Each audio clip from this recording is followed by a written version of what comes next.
Good morning and welcome to the Loyola Family Business webinar featuring the wonderful, the amazing, the legendary Dr. Edward Monte.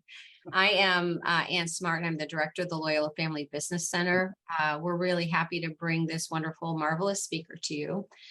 We are recording this webinar, and we will be posting it up on the website, except for the comments at the end of the program. And the reason for that is really to protect your privacy.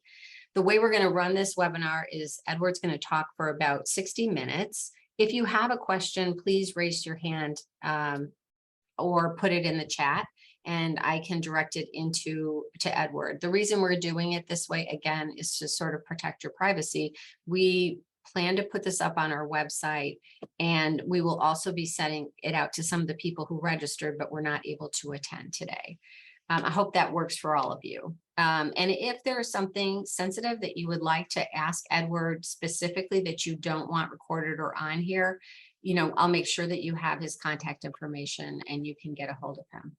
So welcome, everybody. It's very nice to be with you today, and it's so nice to see my friend and colleague, Edward Monte, here with us this morning. Dr. Monte is really gifted couples and family therapist, a gifted family business consultant, someone who is not afraid to wade in and touch the ouching points, the tough points in family challenges. This opportunity that we have today is really to listen to a lifetime of experience that Edward brings to us. For 30 years or more, he's taught and lectured and coached inside the Loyola Family Business Center community. And he's learned a lot. He knows a lot. And he's at a point in his life where he has a lot he'd like to share. So this is our opportunity. That point is being old, just so you know. I'm not saying that part. We said, go on, Ann. I'm like, Edward, this can be your TED Talk, your 1 hour TED Talk. That's my 1 hour TED Talk. Okay. So Edward, thank you for being with us today and welcome. Thank you. Thank you. As Ann said, I would like to talk for about an hour. It might be a little less. My point here is to share with you some of the things that I'm becoming more and more aware of in my life at this point in my career, and also encourage you to think about some of the things I'm talking about and where do you come from, whether you're a family member, an advisor, whatever.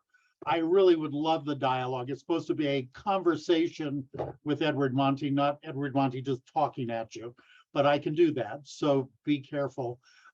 Feel free to interrupt at any point, ask any question. I'm fairly good at just sort of going with what happens.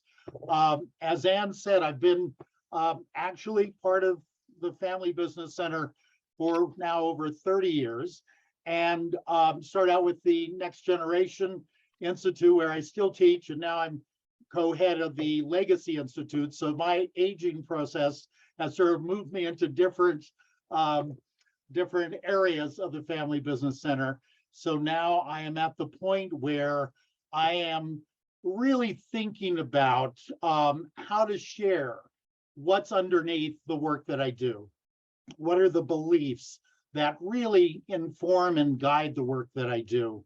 And I love that. I love to hear from people that what they do comes from a set of beliefs, a set of morals, a set of perspectives, and that people aren't just working off the top of their head, throwing anything against the wall, hoping it'll stick, that you really know why you're asking a question, why you're going in a certain direction, so that you're not caught off guard.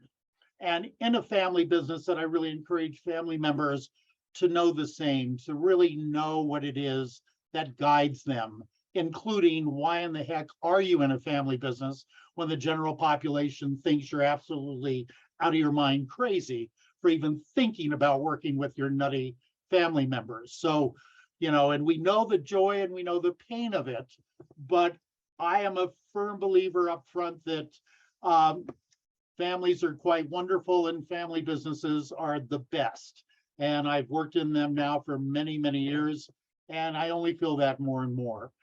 I'm also very aware of where I've come from and the step-by-step process where I went from being a kid in a family business. I'm the third generation of a family business that no longer exists, in part thanks to me. Long story, we won't get into it.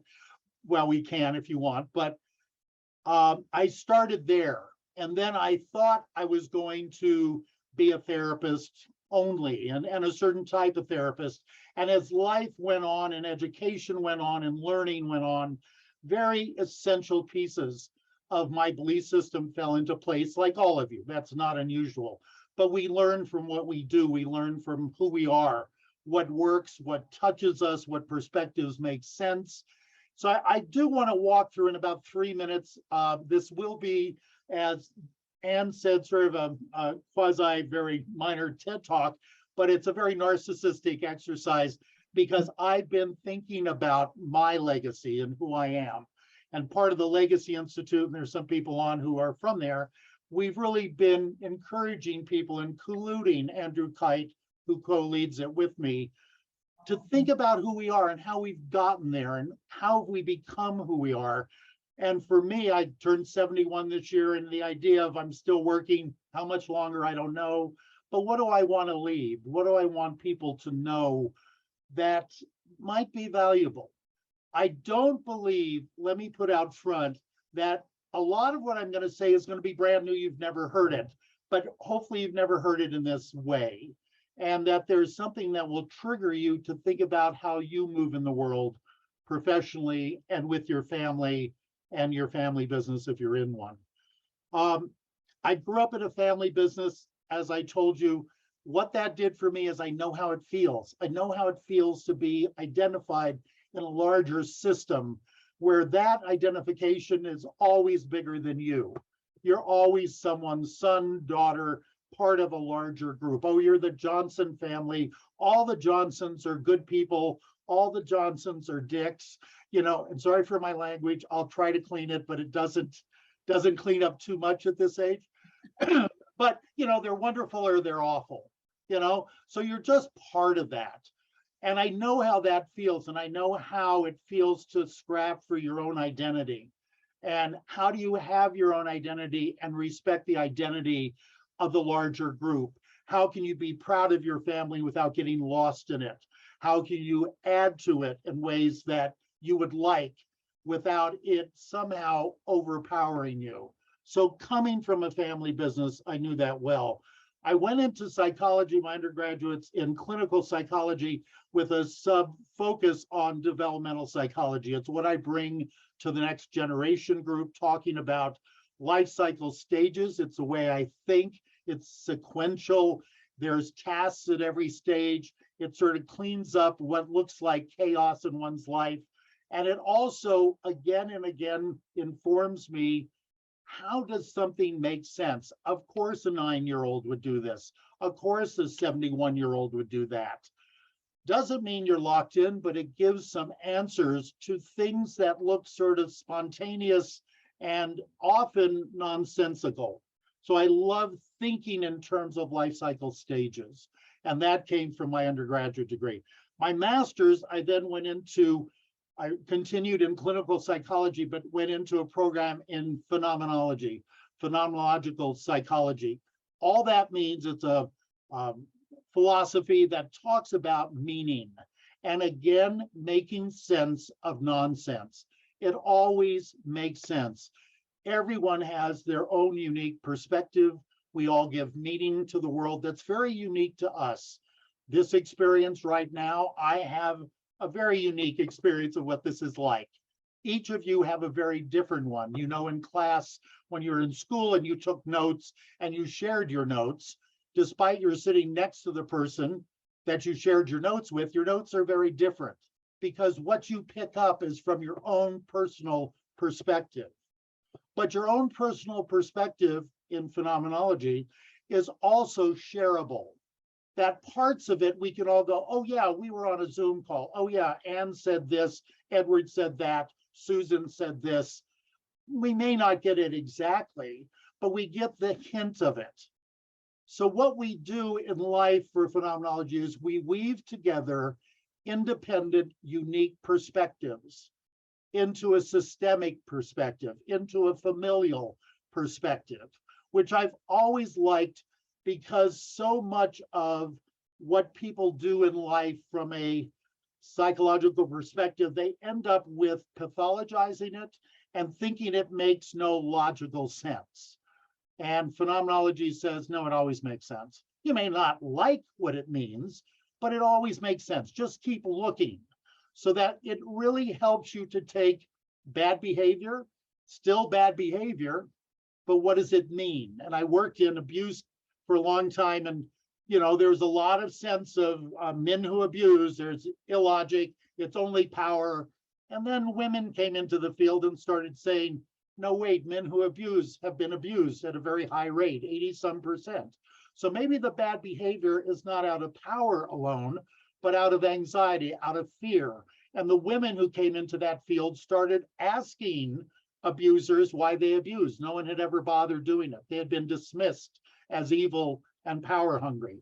And the minute they asked, they'd burst into tears and go, because if I didn't, she would leave me, or this bad thing would happen, or something. And from that position, some healing happens. It doesn't mean you don't chastise the bad behavior, get rid of it, incarcerate, whatever. But you have to understand. So if that translates to, your pain in the whatever father in a family business, you got to take 10 minutes to go, I wonder what's going on for him. I wonder what it was like for him. And really understand, and from that position, interact with that person, as opposed to treating them as evil. So I just love the notion of finding sense out of nonsense. And that's what my master's in phenomenology added. The next one is, I then went on and got a doctorate in couple and family therapy, and then ended up working for 40 years as a couples therapist and teaching at the University of Pennsylvania. And what that taught me about was more how to understand intimacy, vulnerability, balance. The other thing that drives most people crazy about couples therapists is we are taught and believe that there are always two sides to every story. So if you want to win me over, forget it. What you're going to win me over to is just your unique perspective. And then there's another unique perspective I have to also connect to. And unless I have balance, generally, also my allergies are driving me crazy today, so I apologize. But I have to have balance. Otherwise, I can't do the work. So if you go to a couples therapist and that therapist likes you and hates your partner, stop going to that therapist. That's not a good therapist. You got to have someone who goes, well, that was a really good point. However, have you thought about this from the other perspective? Otherwise, it is really not going to go anywhere. So one has to look at self-responsibility. One has to look at empathy coming from a couple and family perspective. I then got into family business, which was totally by accident. One of the areas of specialty is I work with men. And then I started, as I worked with men, they would complain about their dads or their sons. And then I thought, why are you complaining about your dad or your son? Most people only see their dad or their son when they're adults 2 weeks a year. You seem to be seeing this guy a lot. Oh, well, I work with him. And that resonated for me coming from a family business. And I was asked to do a talk in Philadelphia about fathers and sons working together, again, 35 years ago. And I thought it was a seminar from a friend who tricked me. And I went into the seminar that I thought would be 20 people. And it was a keynote in the afternoon with 250 people sitting there. So we just chatted. And it was the best thing I could have done because I didn't prepare for a big group. And it set the tone for talking for me, and set the tone of what do I know about family businesses? And what do I know about functionality in a system? And the idea of understanding families, but then uniquely understanding families who are trying to do something together that's wonderful. Most families visit and go home. They don't build a house together. They don't paint the living room together. They don't start a business together. They just visit. The minute they get on each other's nerves, they're out of there. They go back to Ohio. things are good and you call on the phone, right? You don't do a joint enterprise. And knowing the struggle in our enterprise, where I was the Italian son in a large Italian family here in New Mexico, and my dad wanted me to come in the business, and I said no. And he eventually sold the business because I didn't, despite I have two brilliant sisters who could have taken over that business in a minute, but he got rid of it. And then he soon after died. So that's a whole story. But there's the idea of people over generations doing an enterprise together. And what does that mean? And so as I walked through my own experience of family business, my training as a psychologist, my experience as a therapist, and then finally my beginning and long career as a consultant in family business, where the demand is not only to know the psychology of people, but to really know what it's like to be in a family business. And there is a group of us that we're very proud of the fact that we can combine the two, knowing about family business and knowing about families and individuals. Clearly, as you've already gathered, I'm on the what's called the soft side. I don't find psychology being all that soft. I think it's the hard side of family business, but it is that. And I am very aware that family businesses are businesses, and I don't lose sight of that. And for those of you who know me and have worked with me, you'll know that I often say, if I start to give you business advice, please fire me that afternoon, because I'm just making this crap up. I really don't know. I've just been around it long enough where I can say the right things, so it looks like I know what I'm talking about. But for the most part, I will stay in my lane of looking at the meaning and the interaction and what's beneath the experience. And that's what I bring. And that's what people in my field bring. And I also do a fair amount of supervision of advisors, and getting advisors, if you're doing estate planning and it's going well or it's not, to really know what's underneath. What are you triggering? We can help you through that. It's not as daunting as it looks, because when Ann and I were talking about today, and I said, I really would like to just do this is what I believe talk. Ann said, well, we got to come up with a title. She's always great at, we got to come up with a good title. So Ann came up with a title, which is, Ann, what did you say? The title again? She's looking. I was muted. The thing about family businesses is the family. And that catches it for me, because as I've always taught, as I firmly believe, here's the punchline of today. For my money, family businesses are families who happen to work together. Family businesses for me, now may be different for you, but family businesses for me are families first who happen to work together. These are not businesses where the members happen to be families. Because if you only see it as a business where the families are that, where the employees are family members, you're going to miss the depth of that dynamic. We all know, if we work in families, in businesses that are not family businesses, that yes, your boss could be somewhat similar to a parent, could be very similar to your mom, but it's still metaphoric. It's still not really your mom. There's a huge difference between working for a boss that reminds you of your angry grandmother and working for your angry grandmother. There's a huge level of trigger and vulnerability. So I don't ever take that lightly. I am very aware of the joy of working with a family member because you love them, and the terror of working with a family member primarily because we can regress.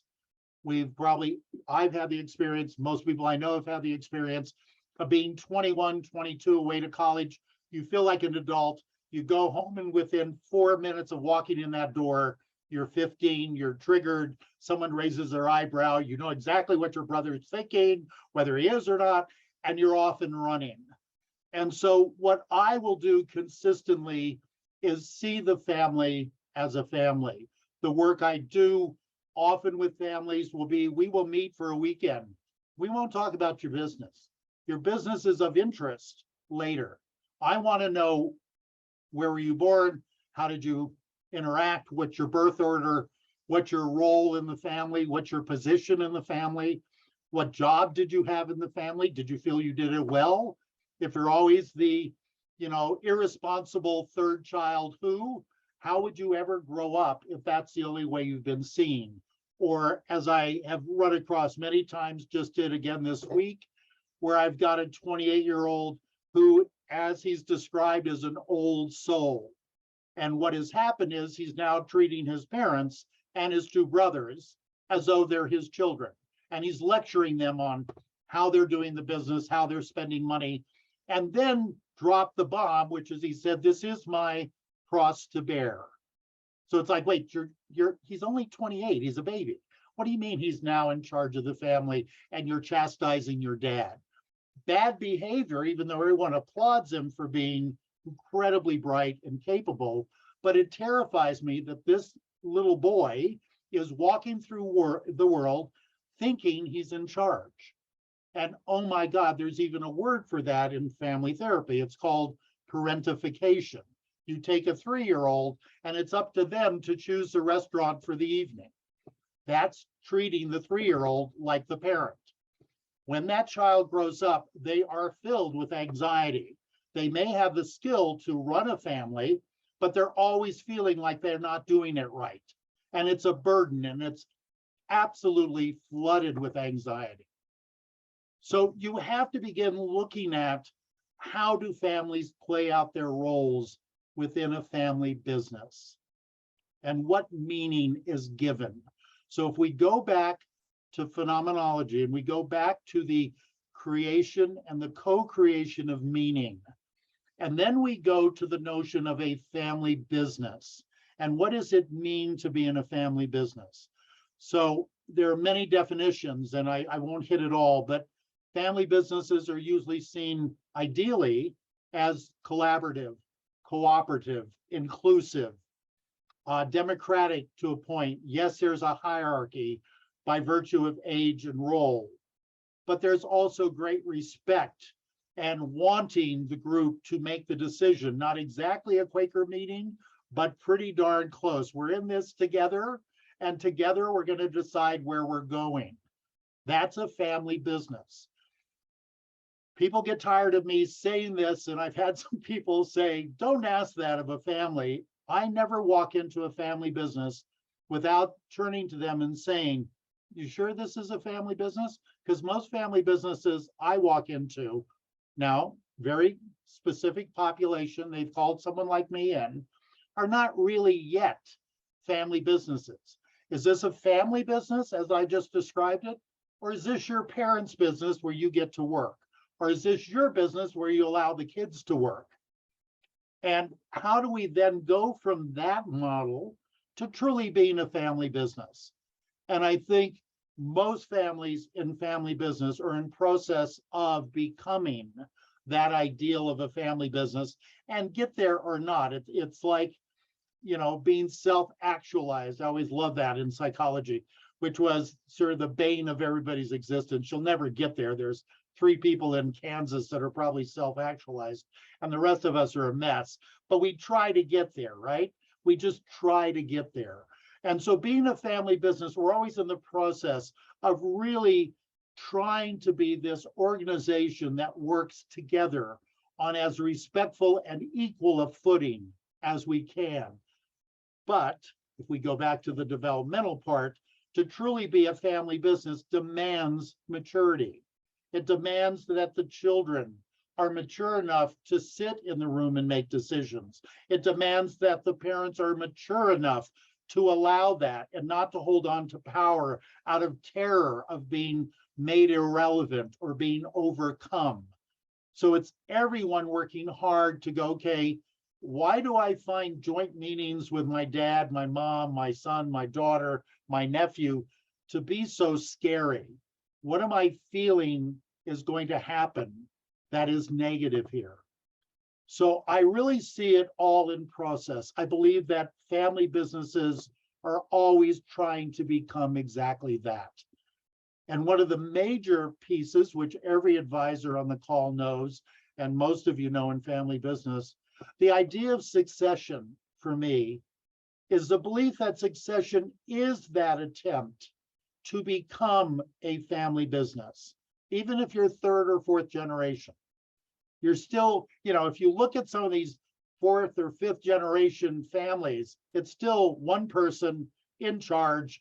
And the family started in a shoe store with a guy selling shoes, and now it's a multinational conglomerate, and they're still trying to get one guy to do it.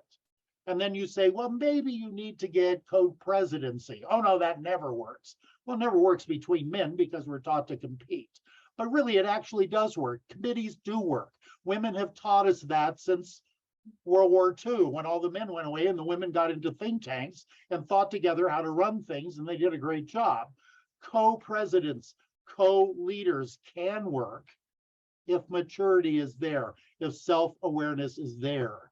You can move with people knowing where their lane is and working very closely cooperatively, and that's possible.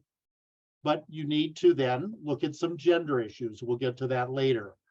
But I think that the bigger issue here is what makes a family business.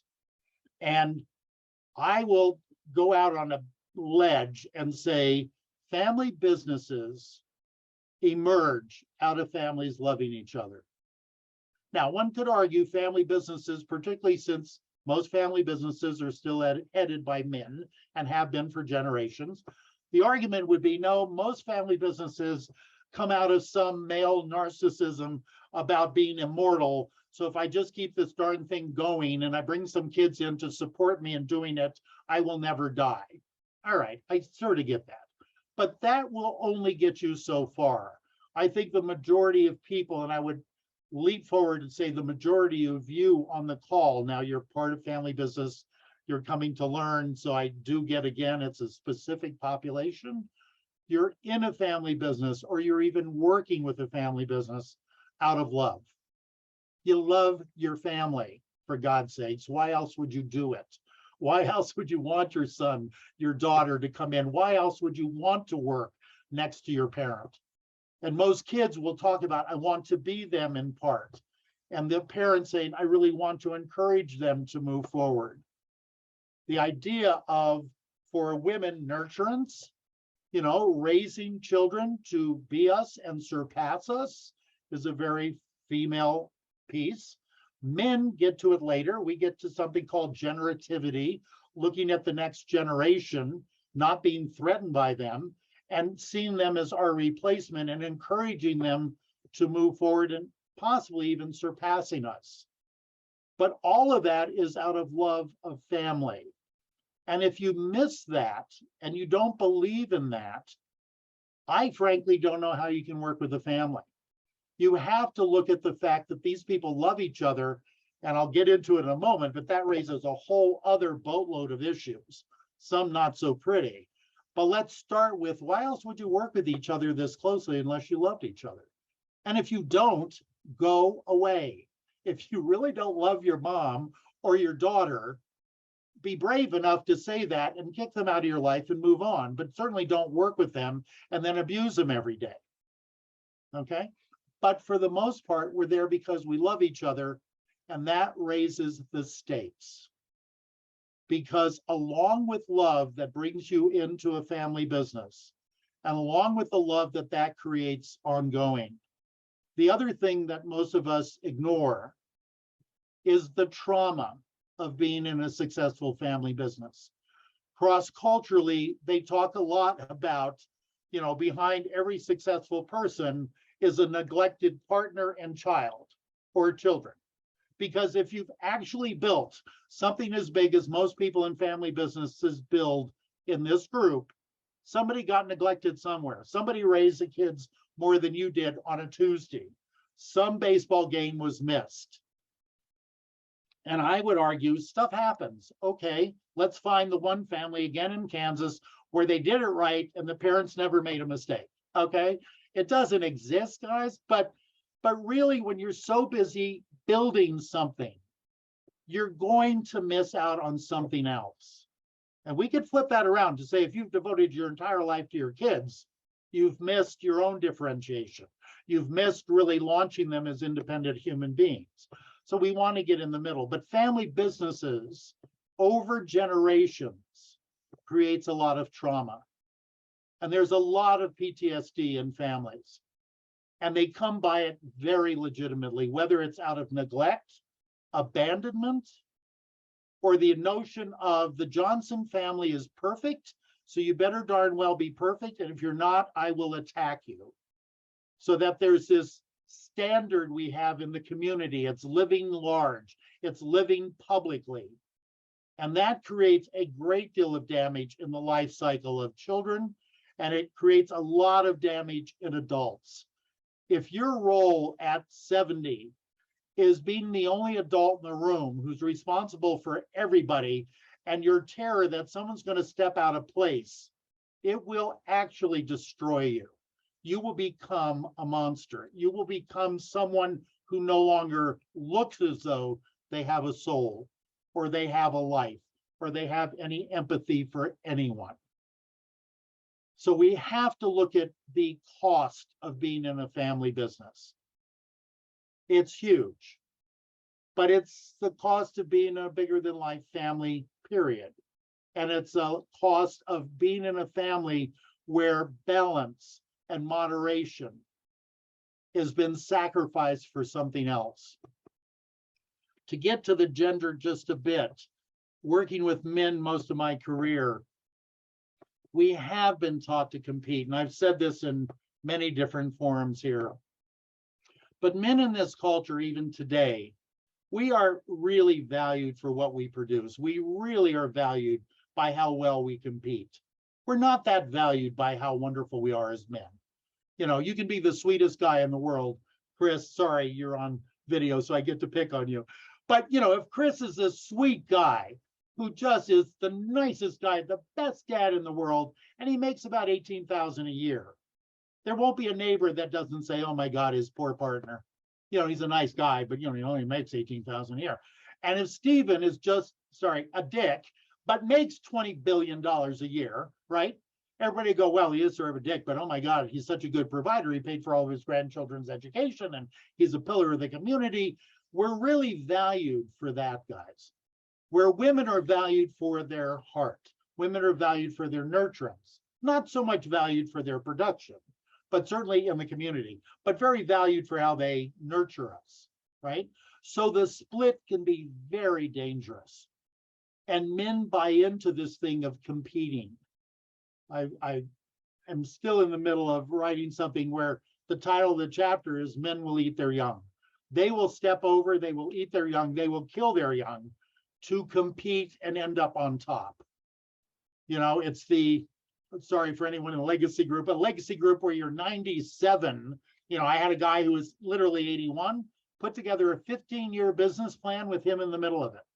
Really? You're going to be dead. What are you doing?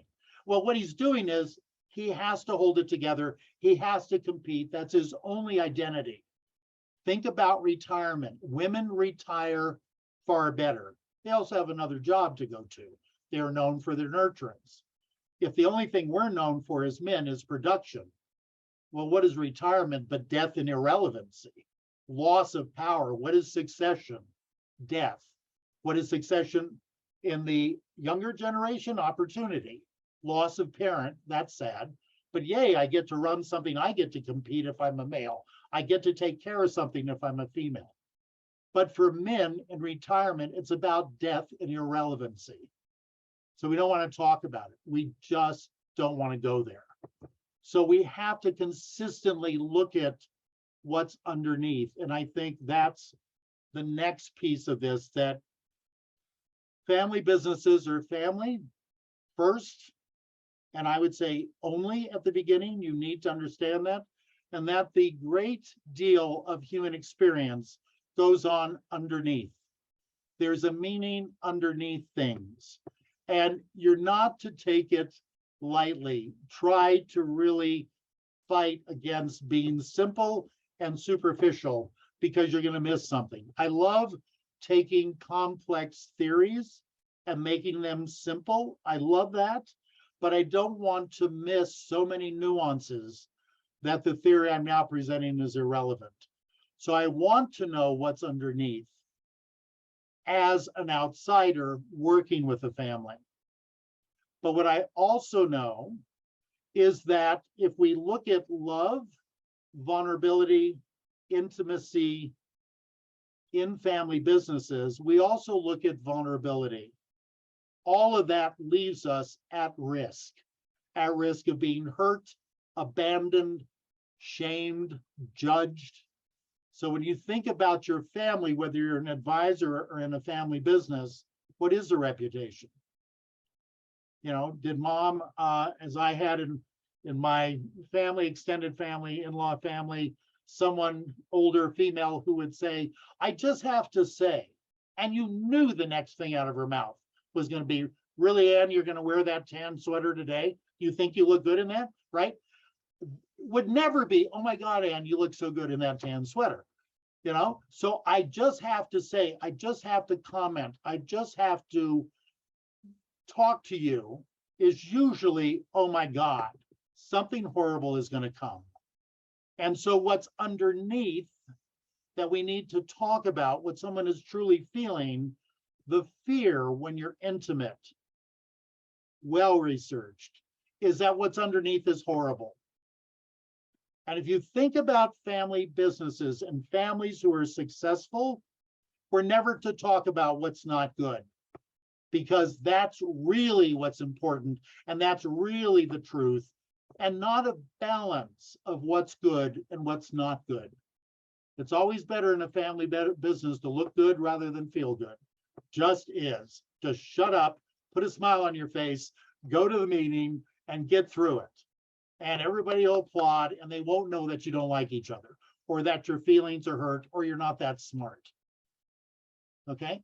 But talking about it is terrifying, is just terrifying, because the looking good versus feeling good is the ethic of a family business.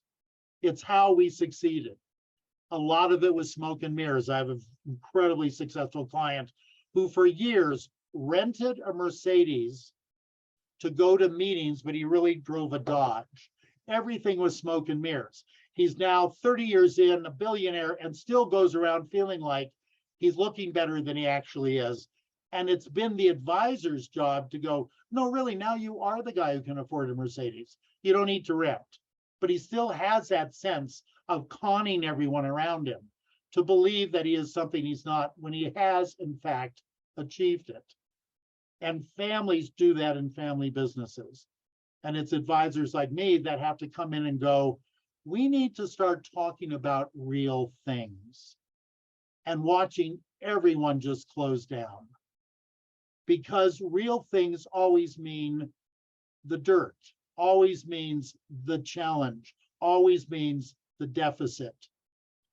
And another belief that has to be challenged here is that deficits, the dirt, the challenges can never be resolved. The unhappiness can never be resolved. Things can never be forgiven. Remember that families are generational.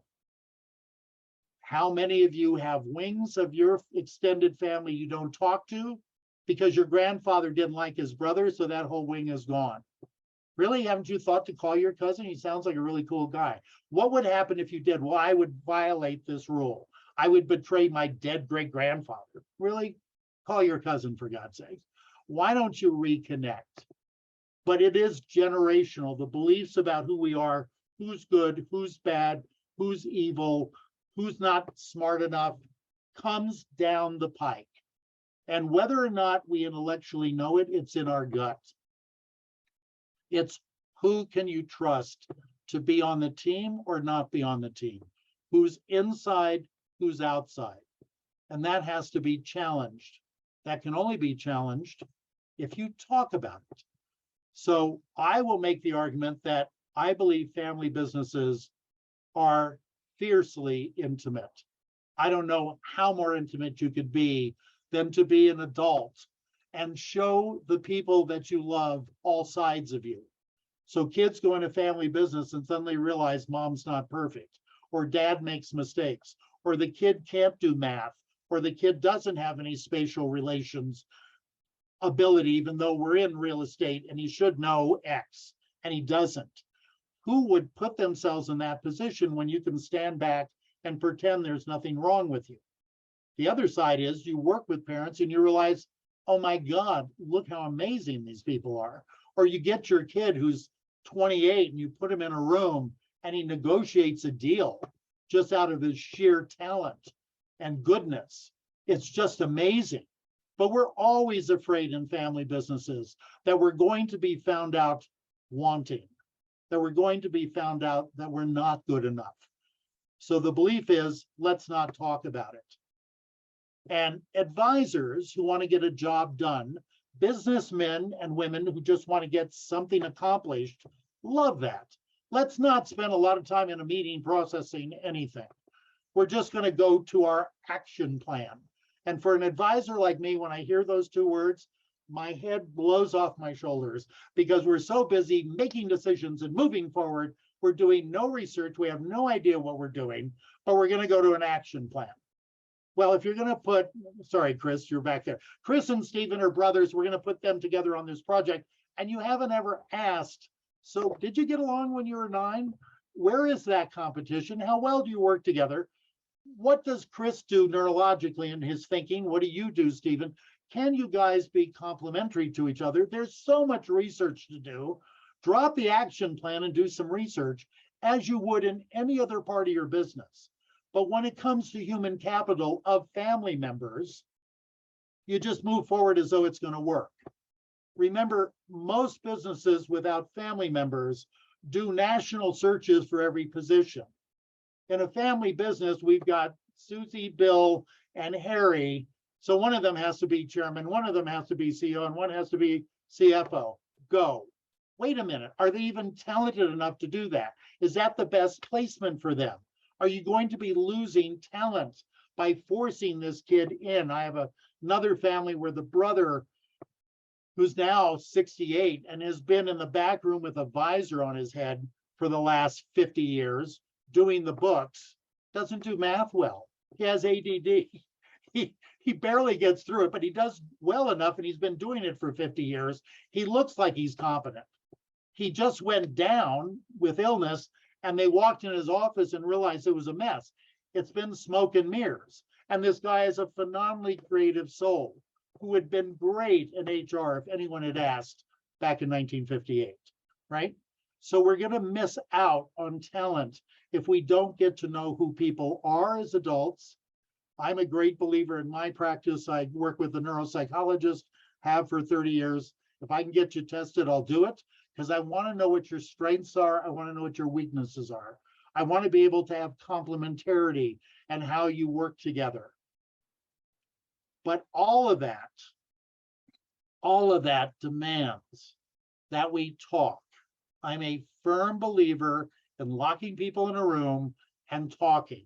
I'm not a big believer about ropes courses, trust falls, Ann knows this. I don't even like to do, lectures with slides. It drives me nuts. I just want to talk.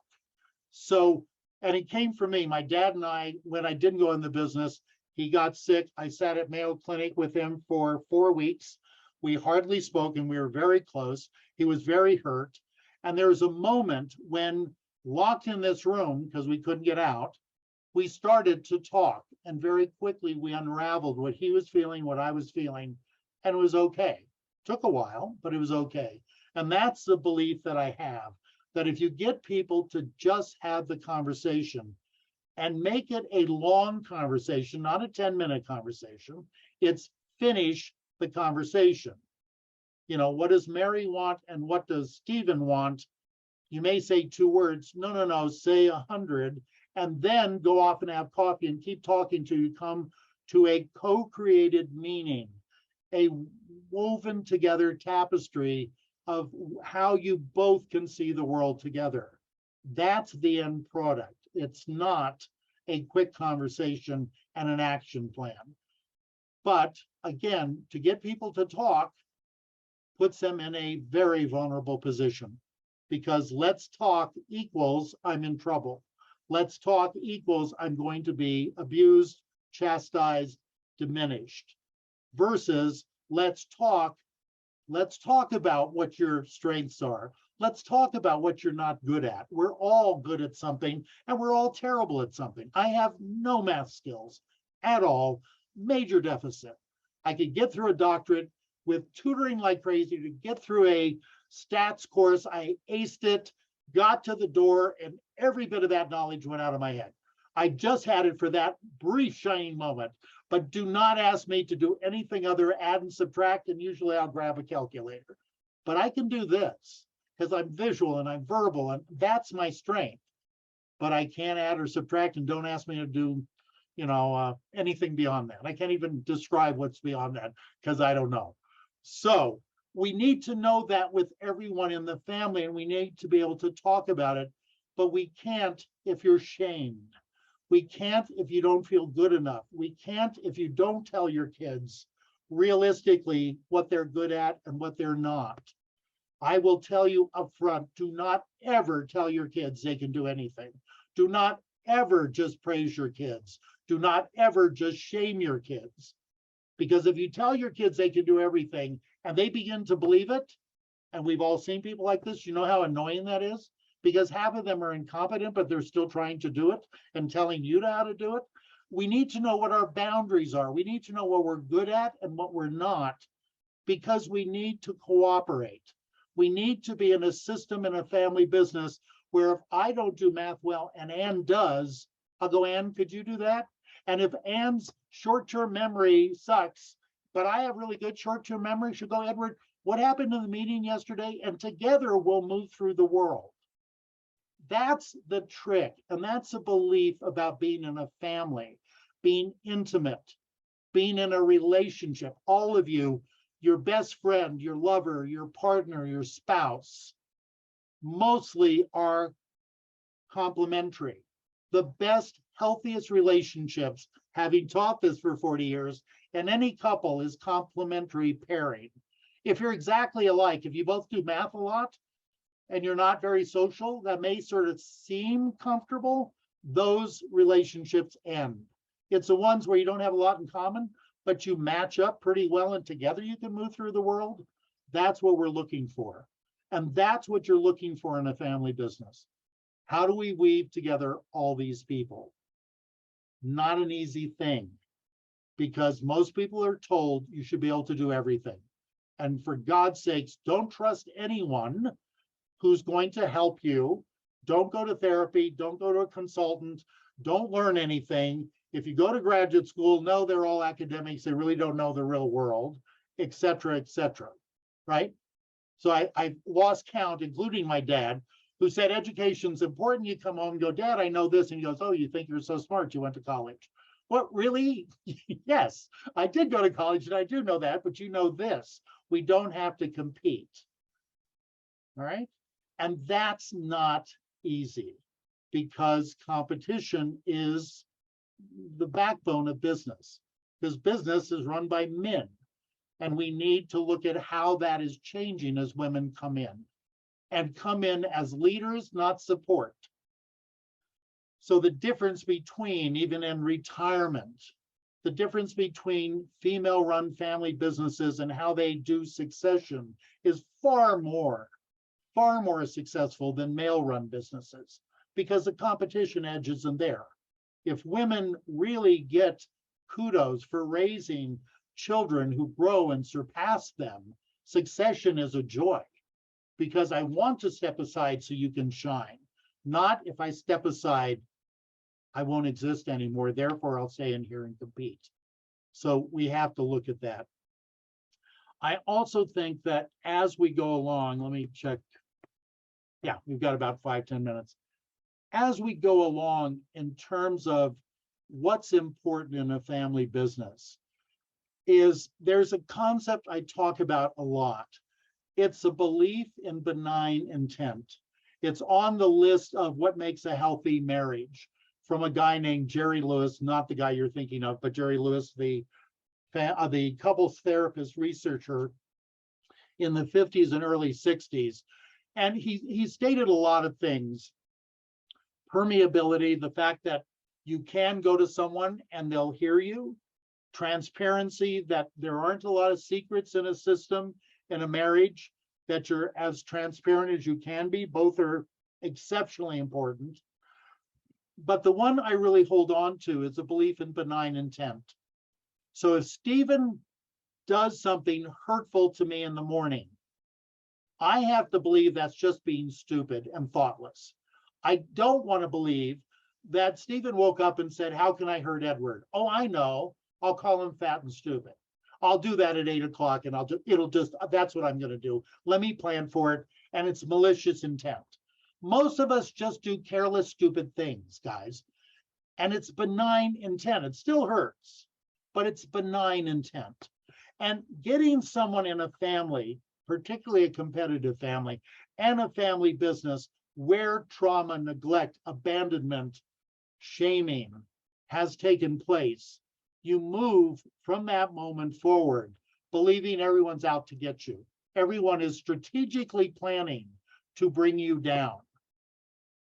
And I will shout from the rooftop, no, that's not it. It was just ill-intended stupidity, thoughtlessness. Oh God, yeah, we all do that. But it wasn't planned, and it can be brought back. And you have to go, oh God, you made a mistake, but we can resolve that. We can figure that out. But everyone has to do that. And what it comes down to, guys, and I'll stop after this, is courage. There's a family therapist in Boston named Terrence Real.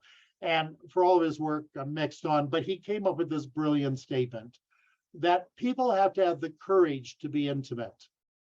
And what that means is the courage to be vulnerable, the courage to be honest, the courage to be self-aware and take responsibility, the courage to believe in benign intent, the courage to stay out front. And all of that takes incredible bravery. It's not to be taken lightly.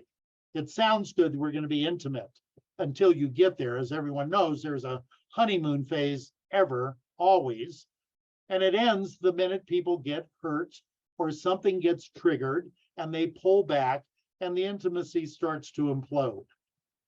And no better place to have intimacy is in a family business. No better place to have it implode than in a family business where you work day to day and you see all the warts and you get triggered on every hour. And what happens is you can't see it. I had a question in graduate school where, looking at myself and the people around me, all therapists in training, I turned to my supervisor, who was at the time a very old woman. She was probably 3 years younger than me now, but she was this old psychiatrist from Switzerland.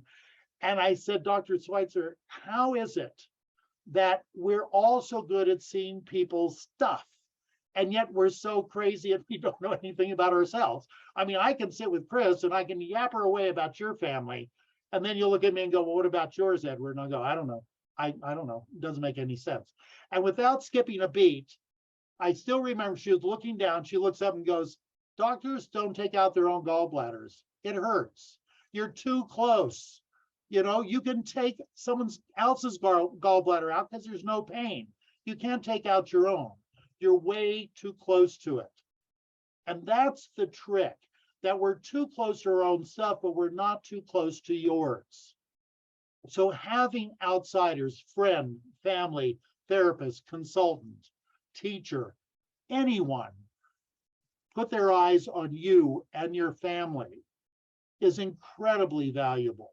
And if you trust them and you know there's benign intent, think about your best friend. Your best friend can call you a jerk and you'll laugh. If somebody you don't like calls you a jerk, you want to kill them. And it hurts to your core. Your friend can go, oh, you're full of it. And you go, yeah, no, I know. Because you trust them implicitly. That's the goal of a family business. That's my belief, that we have to get there. Then you can decide everything. You can do what you want. Families and big family and good family businesses, you're smart. You can run a business, for God's sakes. That's not the trial. The trial is your interpersonal relationships. And every bit of research we keep pulling out is family businesses end because the family implodes, Not because they don't know how to run a shoe store, for God's sakes. They can get advice on that. They can hire outsiders to run the business. But if you get the family in there and they don't address underlying meaning and generational meaning and life cycle stages and intimacy issues, you're not going to go anywhere. It will implode. And that's a long process. And many of you know that you work on something, it gets better. And the minute it gets better, it gets worse because people get rangy, like I've worked with families, am right now, where things just went really well. And then on a Tuesday, everyone regressed and they went back to war. Okay. And my job is to don't panic, breathe. They'll come back. Let's keep at it. It's a longer conversation and you have to stay in there. So families, stay in, keep working, don't give up unless you really don't want to sell shoes and you want to go somewhere else, do that. But if you want to stay in the business, stay in the business, do it. There'll be a reward. And for advisors, just stay in. It will continue if you know what you believe in and follow that to guide you through the work you're doing. So that's 71 years of what I believe, and I could go on for more, but that was an hour. So